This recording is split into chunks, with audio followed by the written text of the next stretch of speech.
Prior to Google, she was the manager of the Netscape release and dev tools team where she helped launch Mozilla.org.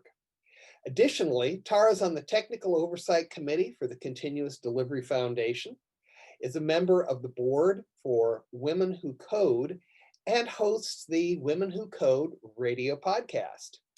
But enough from me. Tara will share more about her experiences and background in her presentation.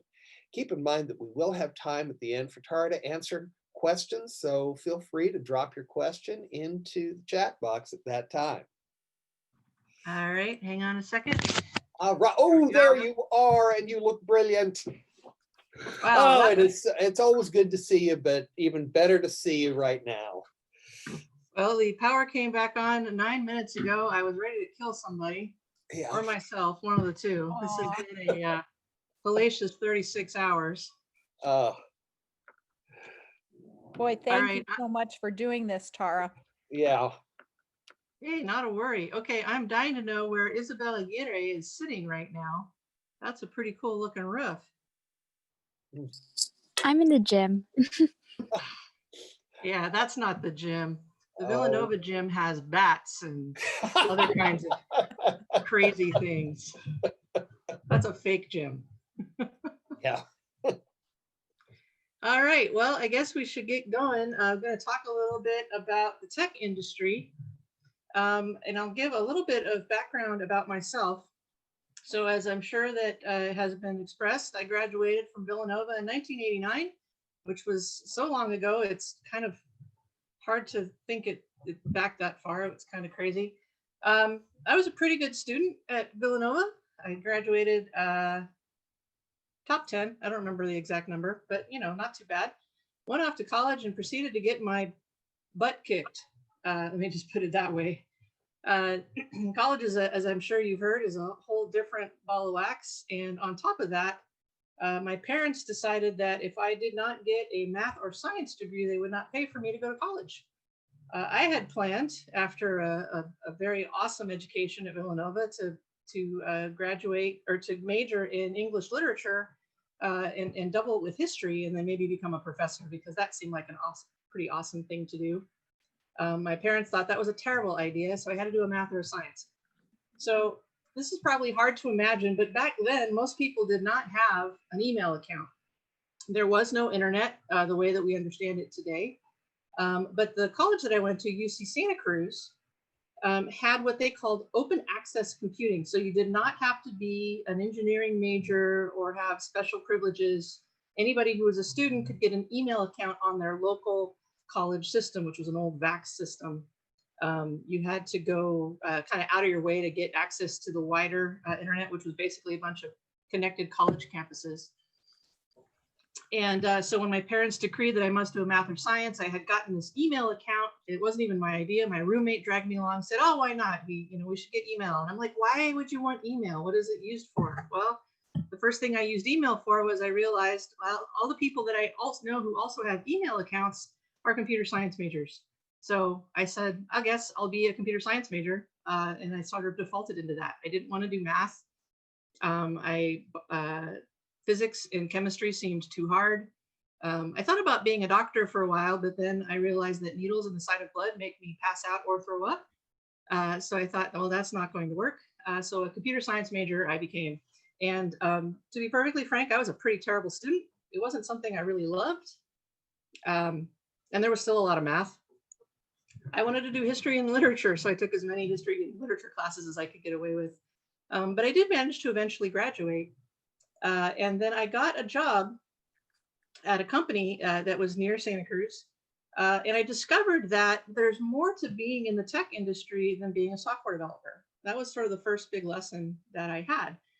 There are different types of software development. There's hardware development, there's testing, there's design work. And even back in the early 90s, and it's even more true today, there's every possible variant of work that you could possibly imagine that goes into making the modern internet what it is. And I was there at the birth of the modern internet. I worked for a company called Netscape Communications, which produced the first commercial web browser and helped shepherd the idea of the World Wide Web, or what we consider the modern internet, into being. And it was pretty amazing. We thought, oh, this is cool. We're able to create this information experience that anybody can contribute to, anybody can learn from. And it has evolved to what it is today, which is Facebook and Twitter and TikTok and online banking and online grocery shopping and online retail and online everything, right? And these days, that's of particular notice. But the thing that I'll call out is over the past 25 to 30 years, good God, Mr. Funtz, I'm old.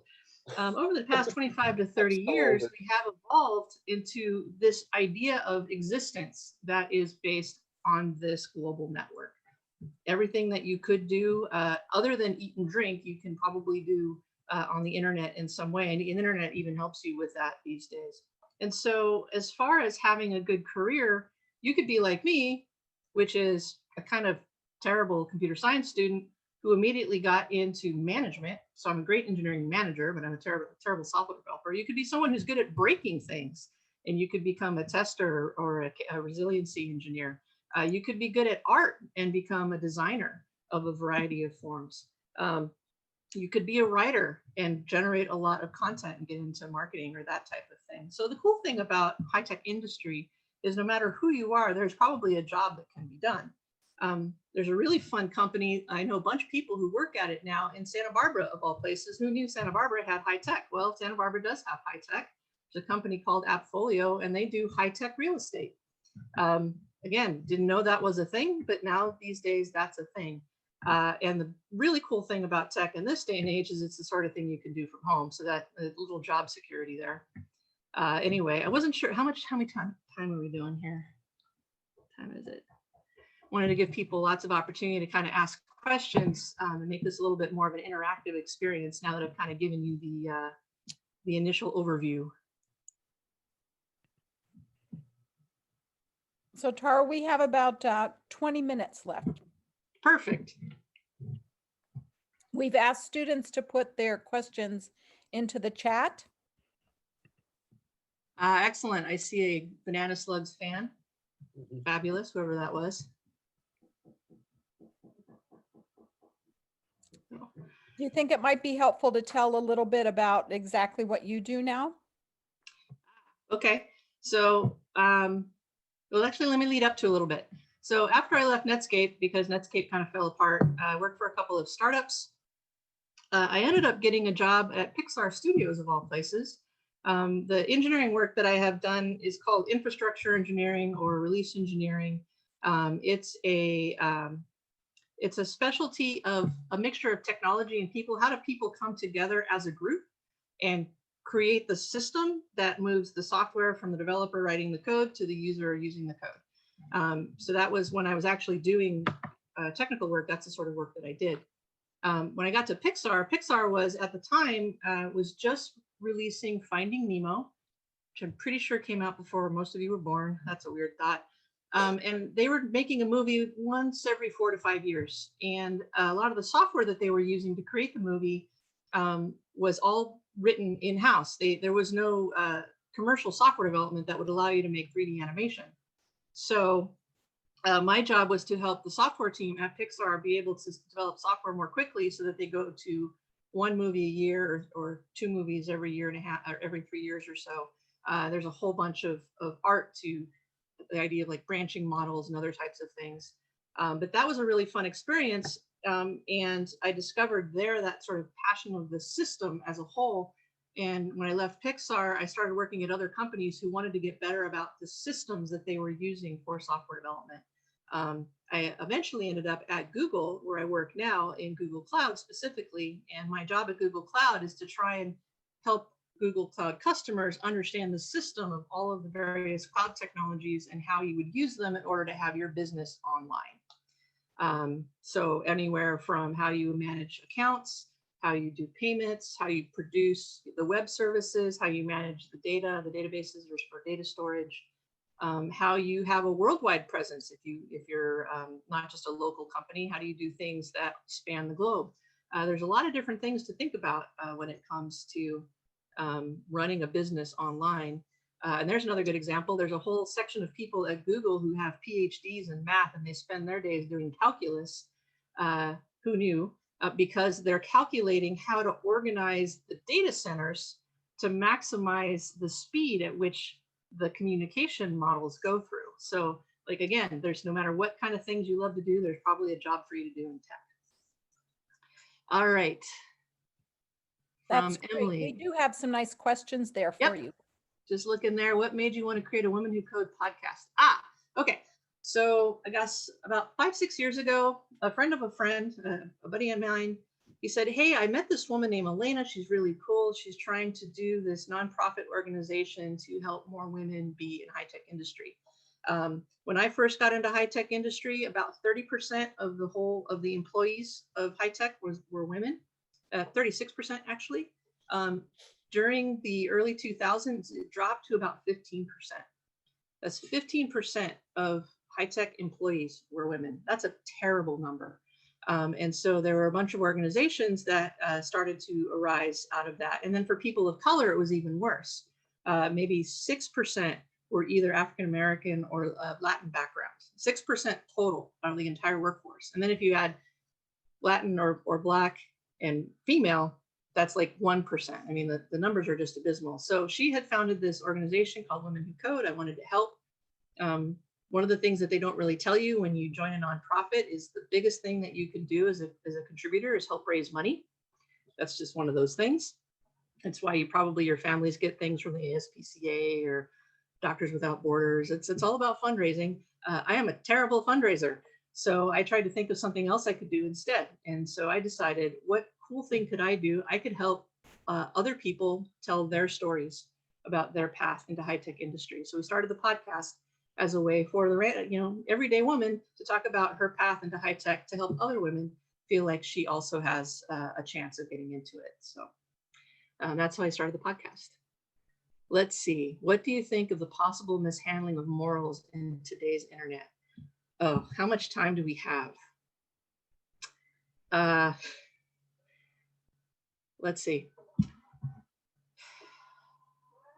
Yeah, hang on just a second.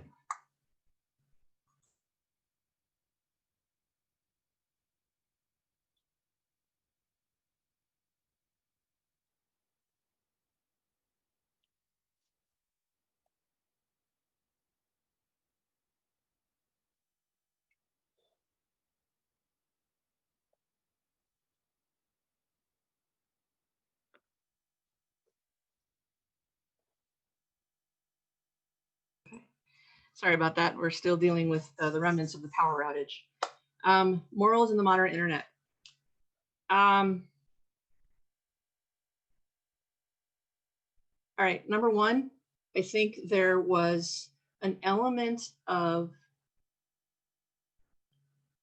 the idea of freedom as being an important value. And I think we can all agree that freedom is an important value, that the free expression of ideas is an important thing to preserve. But it's not easy, and it is not free. Freedom is not free is a phrase I'm sure you've probably heard, or if not, you'll hear it soon, which is the need to establish a set of values and hold it and make sure that the business that you do conforms to it. And what you have often seen in the internet is not understanding how that applies from various extremes. From the worst extreme, you think of companies like 4chan or 8chan or Stormfront, where they will allow anything as long as you pay. And the value there is frankly financial. It's all about the money, and that's all they care about. So you could consider that an amoral application of the spirit of freedom of the internet. And having worked in Netscape, I believe in this very strongly. And I give a counterexample. There was an incident, I think most of you are maybe old enough to remember this. There was something called the Arab Spring, where dictatorships across the Middle East were protested by the populations of their countries. And in response, those governments, those dictator governments, tried to shut down the internet to prevent people from talking to each other. And so one of the stories they like to tell around Google was Google has a DNS server. A DNS server is something that says, I have a name, for example, google.com, that gets translated into an internet address, which is a series of numbers. So without a DNS a DNS server to tell you what that number is, or to tell your browser what that number is, you don't know how to find other things on the internet. This was a key piece of important technology in the internet and in the World Wide Web. And Google maintains a DNS server of 8.8.8.8. Everybody can remember that. There are graffiti images of that DNS address. So even though the governments tried to shut down the internet, people shared that address that enabled them to find each other on Twitter or Facebook or whatever their social media was. So there is the internet acting in a positive way because we kept that freedom of accessibility.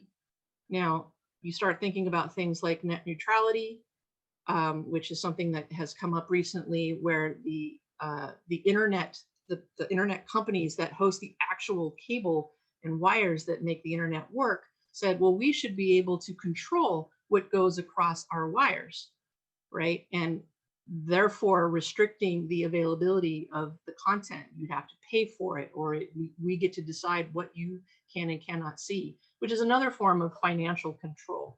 So I think it's a really complicated question. It's a really good question. It's why there are organizations called the EFF, or the Electronic Freedom Frontier, or Electronic Frontier Foundation, which try to keep the internet open. But it's one of those things that you need to talk about all the time. And you need to keep that conversation, and as an individual, hold each other and our companies accountable for the things that are allowed to be on the internet. Right. So a good example, there's a man named Alex Jones, who is what they call a provocateur. He says a lot of things that are frankly appalling to me and provably false, but he has a lot of fans. And he finally got kicked off of YouTube because he kept saying that children who had been killed, that was a false story, that it was a fraud, that it was some kind of conspiracy, in order to get the Second Amendment overturned, right? So these are the kinds of conversations that happen around the internet all the time. And so each of us have, I believe, a moral responsibility to speak up when we see something that feels wrong, that looks wrong, and collectively we hold ourselves accountable to try and make it a better space. Probably not a great answer, I'm sorry, but it's a very complicated question. You can be a lawyer in high-tech industry. There's another example. From MJ, what's it like being a field that has mostly men and known for having a lot of men? Well, like I said, there's a lot of great guys. First of all, let me just start with that. There's a lot of fantastic guys in high-tech industry. But there is a preponderance, right? Ideally, in any industry, you kind of want to have it sort of match what the demographics of the population are. And so when we talk about high-tech industry, or any industry, about diversity and inclusion, it's really about making sure that we're representative of the overall population. Population in the United States, last I checked, was around 51% women. So ideally, you would see 51% women, or give or take, in most industries. Now, there's a lot of reasons why that's not true. And in high-tech industry, because of the way that it is, enables a lot of different types of work, and now that we're seeing a lot of different types of work from home, that ideally we should be able to create an ecosystem that enables more people to participate. And why is this a good idea? It's not just a good idea because it's ethically a good idea, though that is true. It's also a good idea because if you have a population that's 51% women, that's 51% of your potential customers. If you have only men making products and services that are only interesting and relevant to 49% of your potential customers, that's actually bad business. So how best to create products and services that are useful and desirable by as many people as possible? Well, you have as many people of what we say representative demographics in your company. Let me give you a good example of where this can fail. A couple of years ago, there was a bunch of memes going around about how soap dispensers were racist. Kid you not, if you search on Google or whatever your favorite search engine is, racist soap dispensers, you'll get these funny little videos that show this poor man in a bathroom. He has very dark skin and he's holding his hand out trying to get the soap dispenser to give him soap. It can't see him. It uses a light sensor that then detects reflection to see whether or not someone's hand is sitting underneath, and then it distributes soap. His friend who is white sticks his hand in, it works just fine because it can see his hand, right? Imagine if they had one dark-skinned person on their engineering team they would have not instantly made their soap dispensers useless for about, I don't know, 2 billion people on the planet.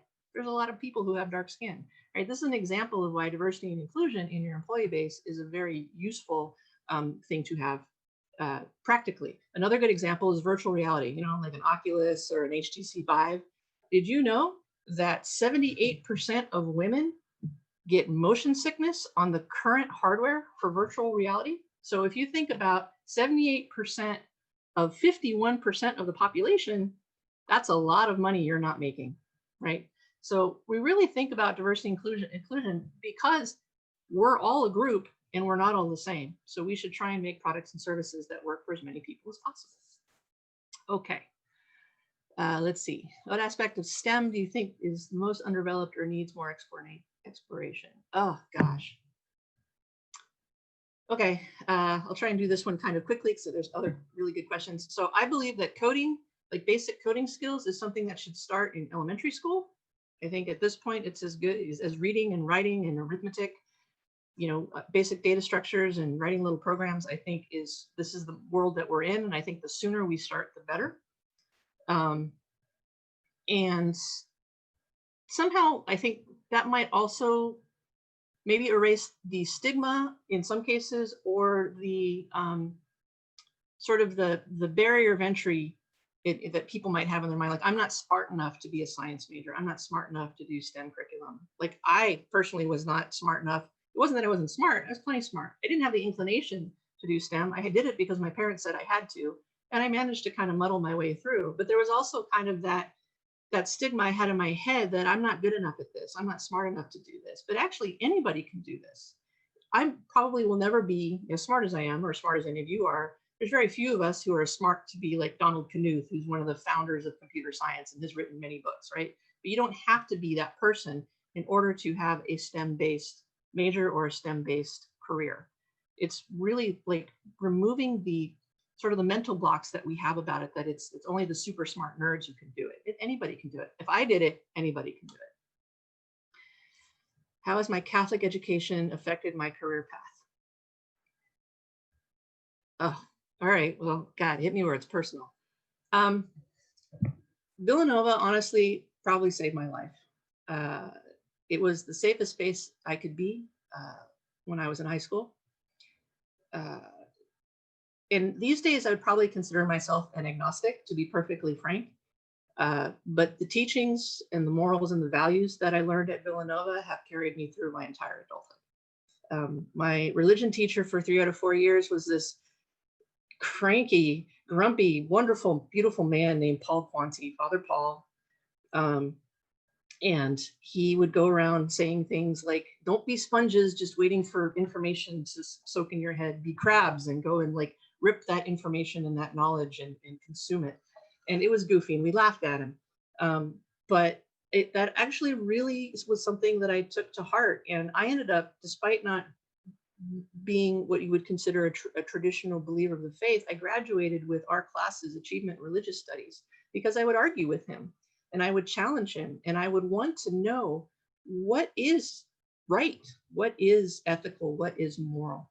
And he loved the fact that I argued with him, and I will forever be grateful that I learned to constantly question how I thought, how other people thought, to not just be someone who goes along just because. The way that we approach our values and our morals is something that we should do every day. And I think that's probably the biggest lesson that I got from Villanova. Why did you choose your career? On accident. You know, as I said, computer science major. All of my friends were computer science majors by the time I was a senior, and most of us kind of distributed in groups. A couple of friends of mine had gotten a job at this one company, and they said, "Hey, there's an opening for an internship that could convert to full time. Come take this job." I interviewed, I got the job, and that's how I got my first job. And that's how I got my next 3 jobs too, actually. Networking is a very important skill. Let's see, did the lack of women in your field ever discourage you from pursuing your career? No, but I think I am unusual in that case. You can't really tell from me sitting here on a video screen, but I'm 5'9", about 190 pounds. I have never been a small woman. I am not the type to be intimidated. I was a goalie in soccer. I was a catcher in softball. And my senior year, I played on the boys varsity baseball team. So I looked at guys as a challenge. But other women have struggled. And so I think collectively, women and men who are in a position to help each other out, again, it is the moral and ethical thing for us to do. Have you personally dealt with misogyny found in your field of work? Yes, that is true. Very classic thing as a woman to be told is if you're aggressive, if you're assertive, you're called aggressive or bossy. If you get emotional, then you're hysterical. Like these are the sort of social conditionings we have as a country. And it comes into play in high tech just like it does every place else. And I think it's also it goes the other way too. If a man it shows emotion, and I've had plenty of men as a manager break down in my office because their life feels terrible and they're upset. And then they feel bad about themselves for crying in front of their boss and like, please, here, the door is shut, have some Kleenex, right? Because as a manager, if I don't recognize your individuality as a human being having a hard day, what good am I, right? So I think gender norms and how we as a society sort of treat gender is not the healthiest, but it is, again, kind of like ethics and morals, something that we can look at every day and try and do better on.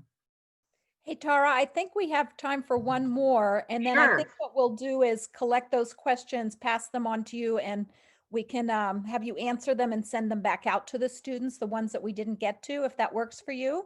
I would be happy to do that. Do you want to pick the last question for me? Will you just go down? I think the next one there looks great. Let's see here. With the new advances of social media platforms, how do you see technology bringing people together in the future? Whew. That's a big question. Oh, then what sort of machinery will be a part of our everyday use? Hover cars, instant meal makers. I don't know if we have enough time for that question. I think the biggest thing with social media platforms that you're seeing right now, and this is, goes back to what I was saying earlier, is understanding how to have an ethical platform. And is that even possible, right? And that's a question that's being asked right now. And I think it's an important question. And I think moving forward, we're going to find, as more research comes out, as we see more evidence of how human beings have been their best and their worst through social media, that it will become evident what we need to do in order to have a healthy community and balance that with our needs in order to have a successful business, right? So the people who are able to balance those two things the best are the ones that I think ultimately are going to succeed in this industry. But it's not going to be easy, and it's probably never going to be solved. So y'all have lots of opportunity to come in and make your impact in this industry in positive ways. Well, Tara, thank you so much. It's been wonderful. I wish we didn't have to rush through this because I think you have a lot of wisdom to share and good questions coming in from the students. What do you feel like the best way to answer the additional questions? Am I missing a way that would be easier to answer them, or? I think maybe if you just gather the questions, y'all have my email address. I will write up some responses, and then I am also available in various forms of social media and happy to have folks know how to find me. I will send back how to find me on Twitter and LinkedIn, which are the two pieces of social media I'm mostly on. I had to get off of Facebook. That place was just disastrous. But yeah, I'm not hard to find. Like I said, you and Mr. Bunce have my contact info. Always happy to answer questions for Villanova students. That's wonderful. Thank you Wildcats so very forever. much. Well, again, wonderful having you. Thank you for making it with all of the disasters that you're having at your home with the power and so on. We're very pleased that you, I can see you're in good heart. 2020 is, if 2020 is teaching us nothing else, it is teaching us perseverance and the need to maintain a spirit of optimism. Yeah. Well, thank you again. We were thrilled to have you. Wonderful. Thanks, Tara. You. All right. Bye all.